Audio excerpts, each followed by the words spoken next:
Just a guess, we're live. We are live in the room. Fast paced. I'm just going to quickly, while I'm waffling, make sure that we are streaming live like we should be to all the places we should be. Bear with me. The main one being the Power Agent Facebook group. Give it a minute. We are live. I'm pretty sure. Let's not waste time. Let's hope the tech has actually done what it's supposed to do. We've got 15 minutes, so let's as always be fast out the blocks. Can I just position one thing? You'll see we are got the branding, the Power Agency Built to Grow. Perry and I, in the first 3 months of this year, have been absolutely doubling down with Kate in terms of really thinking about the value that we add to the estate agency market.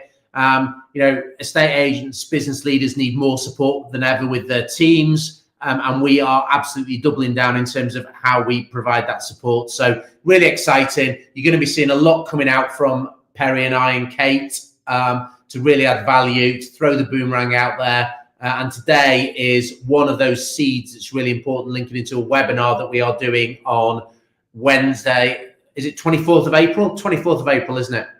24th. We're going to do a deep dive on this. This was a little kind of public service announcement, I think, whereas we'll go onto the webinar. We'll put a link in the comments shortly and send it to everyone. But let's frame it a little bit, why this is so important. Employed, self-employed, or blended. So blended, people don't really talk about. You've been working with me, Royston, and helping me with Power Bespoke since it was on its arse in 2017. And there's a lot of chatter in the market at the minute about, employed agencies think they should have self-employed agents because it seems to be the buzzword. Self-employed agencies have got about a 33% success rate, I think is the general consensus, or 33% fail, which is quite worrying. And so 10 years later of you and I working together almost, we've finally in the last 18 months cracked the nut a little bit. So touch on that a little bit for us. So this is the growth dilemma for me. And you talk about the work that we've done. I would say only in the last 18 months have we really cracked the nut of this. And seriously, we have been backwards and forwards, trial and error. Is it employed? Is it self-employed? Is it one or the other? And we've done one. We've focused on employed, and then we've gone, actually, no, we want to be self-employed. Then we've gone back to employed. Then it's about, well, could it be a blended combination of the two? We have literally gone backwards and forwards, looking at commission structures. What do they look like? What are the high performance weeks? I was trying to work it out, Perry. I reckon there must be at least 70, 80 different iterations of this model that we've done over the last 6-7 years. And only in the last 18 months would I say that we've really cracked the code. And for the independent estate agents, have really got the model nailed of what it needs to look like. And seriously, this has got to be the nut that you crack, because we have probably wasted or learned a fortune in terms of missed opportunity, wasted money that we've done in learning the lessons. So this is why we wanted to come on today, do a quick live, but position on the 24th of April, we're going to be doing a deep dive webinar called Growth Dilemma, Employed, Self-Employed, Blended, where we're going to go deep on what the model needs to look like, what's the upsides, the pros and cons for each, and what it could look like customized to your business. And I think the importance of the deep dive is that we're very lucky, and we run a blended estate agency. We've got some employed, some self-employed, and that I think is really important to do moving forward. But what I kind of want people, when someone says to me, can I pick your brains on self-employed estate agents? And immediately I say to them, why do you want to take on self-employed estate agents potentially? And they're like, to grow our brand in areas where we're not known. So then I say to them, that's bang out of order. So you're going to make the self-employed person have the least amount of opportunity. What you should do is move your employed agent, tell them to focus on developing a new area, and bring your self-employed agent into the opportunity patch. But the biggest thing people need to decide in their mind is their identity. And I think there's an identity crisis and a motivation behind why they should have employed or self-employed estate agents. And that is really simple. Do you want to be a platform for estate agents to operate on? Or do you want to be an estate agency business with self-employed estate agent partners in your business? And every model out there, apart from ours, and we'll go very deep on that on the webinar, is a platform. They'll give you a annual Christmas party. They'll give you a Rightmove account, a CRM, and the rest, you're pretty much on your own. A bit of training, I get it, you know, like an annual conference, but day to day, you're on your own. So you're on a platform. That I think needs a big discussion, because that I think is is why there's a 33% failure rate, and that's not good enough. Well, you see, loads of Keller Williams have come and gone in the marketplace, Perry. So a lot of those businesses that are focused on just the self-employed are really struggling to make the model work. And you're absolutely right. That identity crisis about whether you're trying to be a platform or are you being a world-class estate agency business that blends self-employed and employed with tech automation and with a strong brand that has got an exceptional service experience that it delivers for the customers. And I think that's where the real rubber meets the road, where the success formula is at. And when we did this on our Scaling Up program in Jersey back in last month, I mean, the team were blown away when you started to get into how you set the model up for success, what reward and remuneration looks like, you know, and the fatal mistakes that some people make in their reward and remuneration structures and so forth. And it's just, they're scary. And that's what scares me. People don't understand their direct cost of sale. They don't understand what the GP margin needs to be. They don't understand what the remuneration and where base salary and commissions needs to kick in. You know, we've done all this. We've been through the trial and error, not just in terms of the work we've done, Perry, but, you know, I've been building commission structures in sales environments for 20 years now.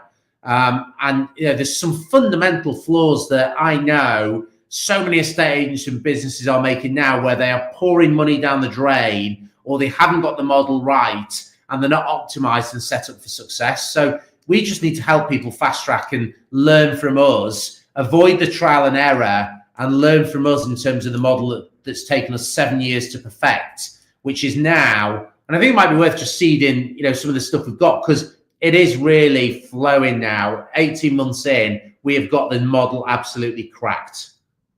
And what's interesting is we were running the self-employed model our first self-employed agent was 2016, right? That was before anyone from America arrived in the UK. And I've sat back and looked at it and thought, ugh, they're kind of getting ahead of me. But what I'm learning very quickly is they're actually not. And that's fine, you know, because I was at a conference, I was speaking at a conference, and someone came up to me and said, why ain't your agency got more agents? Like, you should be way bigger than you are with your reputation and your profile. And we've got a waiting list of 127 agents to join us as partner agents. And I said to him, it's really simple. I don't need or want them. And he was like, what do you mean? And I'm like, we're profitable with very profitable with 6 estate agents working with us. 3 employed, 3 self-employed, 5 employed, whatever the mix is.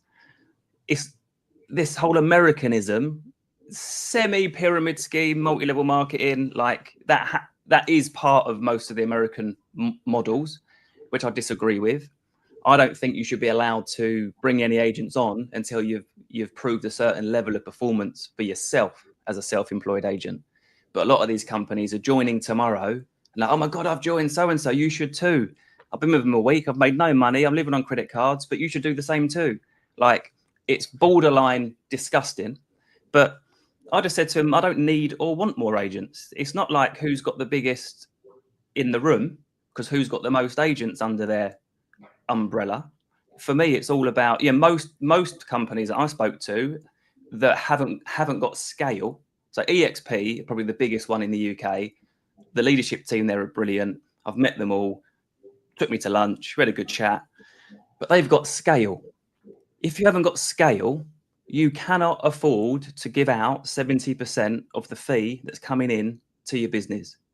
It's that simple.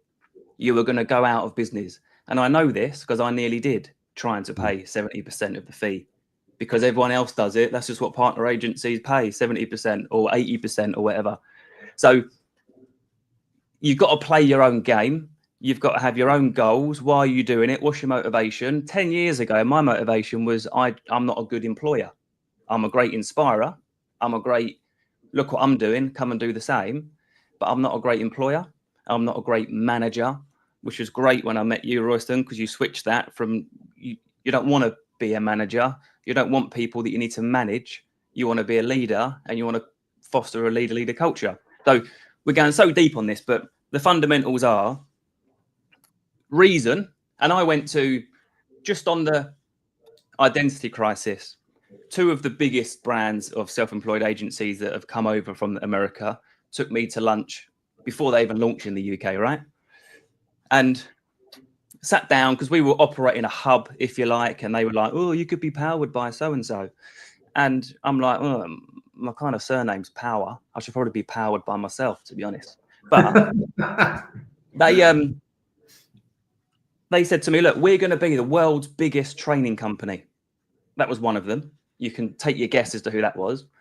The other one said, we see ourselves as becoming the UK's biggest events company for estate agents. And I was like, okay.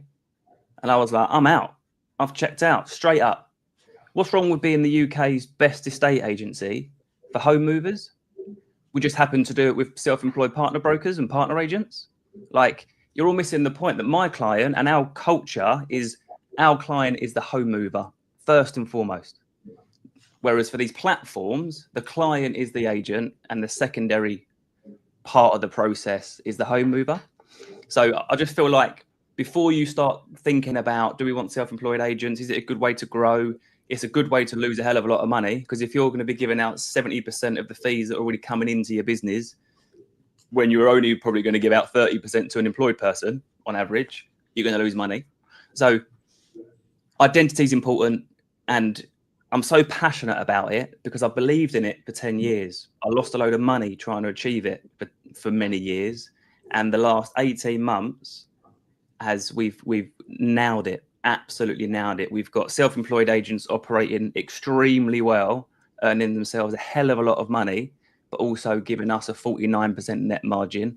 We've got employed agents earning ridiculous amounts as an employed agent, and they're still earning now 60% net margin in March. So we've nailed it. If you're thinking about transitioning or wanting to do it, or taking your employed model to self-employed, or you're self-employed and it's not going too well and you're thinking of going back to employed, you need to be on the webinar.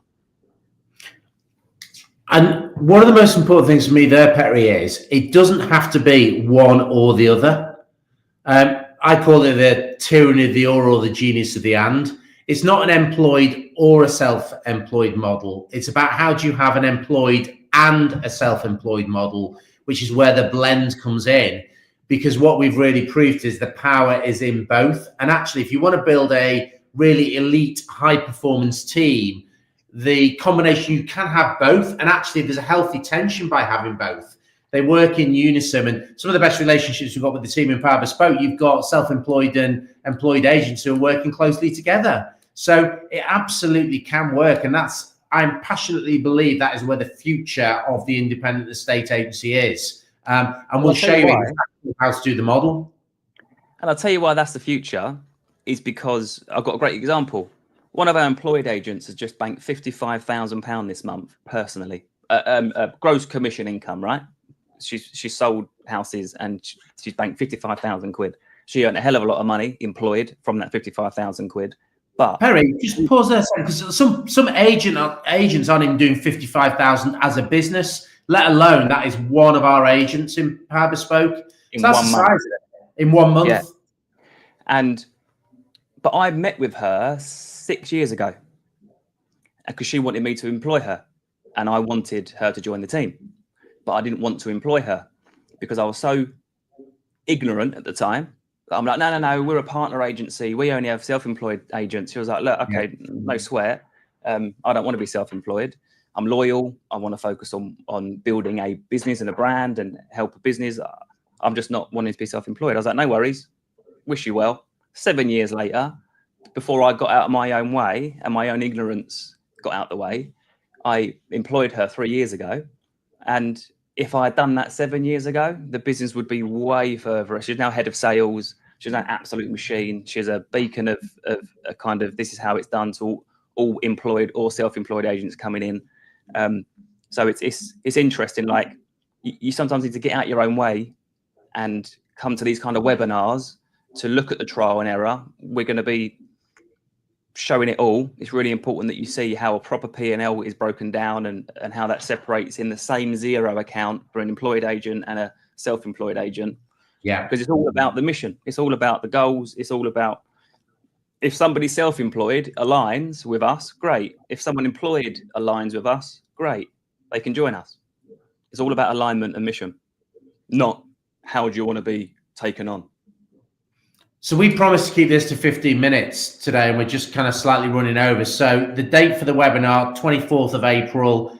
We're going to go deep on the whole growth dilemma, employed, self-employed, or blended. And the final seed I wanted to plant with you is that there's a principle that Perry and I talk about the who first principle. And in some ways, it's almost irrelevant what business you're in. If you get the right people on the dance floor of your business, with the right mindset, with the right culture, with the right work ethic, with the right value set, then it's almost irrelevant what business you're in. You can point them to anything and they will absolutely knock it out the park. And I passionately believe. So one of the things we'll talk about on the webinar is the who first principle, which will completely radically change how you look at your business. And this is why at Power Bespoke, we've got a wait list of whatever it is, 120 people who are waiting to be partner agents. So we're going to go deep on it. We're going to help you think about the toolkit. The link will be below for you to be able to sign up for the webinar, get booked on. It's going to be a great session where we are going to go deep, deep, deep. Love it. That was 17 minutes. That ain't bad for us because we're like Pringle. Once we pop, we generally can't stop. But let's end the stream now. Everyone have a great afternoon, and we'll see you on the webinar on the 24th. See you. Bye for now.